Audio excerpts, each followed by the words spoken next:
One of the best things about the NoFap journey is that you get a better functioning dopamine system. But if we really want to get the most out of our brains, NoFap is not enough. We are going to talk about stacking dopamine and how that can hold us back in the long run. Stacking your dopamine is simply a term I use when I'm talking about you doing several dopamine raising activities at once in order to get through something. And according to the neuroscientist Andrew Huberman, if you do this, you run the risk of killing your motivation and joy for the main activity. And let me tell you, he is right. For example, I have been playing the trumpet since I was 5 years old. It has always been one of my biggest sources of joy in life. However, every now and then I start losing my drive and joy for practicing. And I go, oh man, what is this? What's the problem here? I used to love practicing. Then most of the time what has happened there is that I have been stacking my dopamine for a few weeks. During my practice sessions, I have also been making myself coffee. And so I have been drinking coffee between the trumpet exercises. Now, before you start shouting, well, what's wrong with that?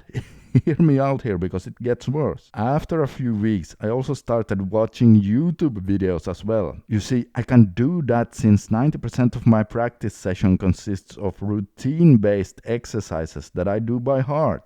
Just as muscle conditioning for my face muscles. And as if the YouTube wasn't enough, I sometimes even chatted with some of my friends on WhatsApp during my practice sessions. Now, I can still get through my exercises perfectly fine while doing it like this. But the problem is by stacking all those dopamine activities on top of each other like that, before long I start losing my joy and motivation for practicing. It's no longer fun. And listen to this line here. All that stacking takes away some of the dopamine for the main thing. The solution then is to kill everything but the main thing. So when I notice that, I take away the coffee, I take away the YouTube, and I put my phone on silent mode in another room during my practice sessions. And let me tell you, since I'm used to stacking all that dopamine now, practicing is even more boring. Oh man, I've really got myself into a mess. However, after a few days, I feel my motivation and joy starting to return, and after about a week or so, it's super fun again. I have learned how to self-motivate.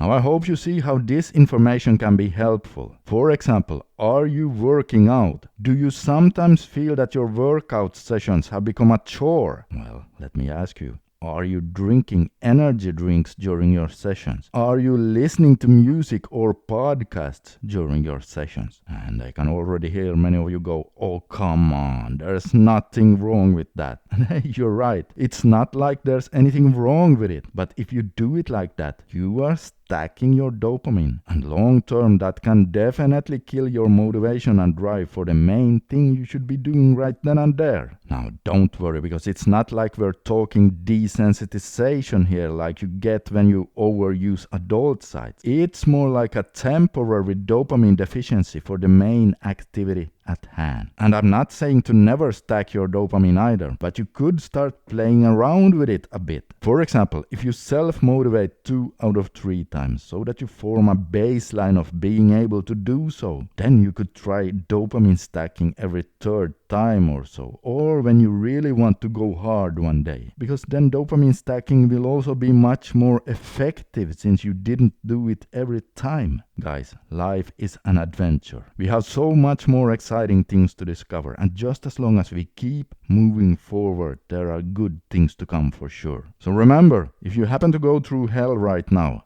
just keep going.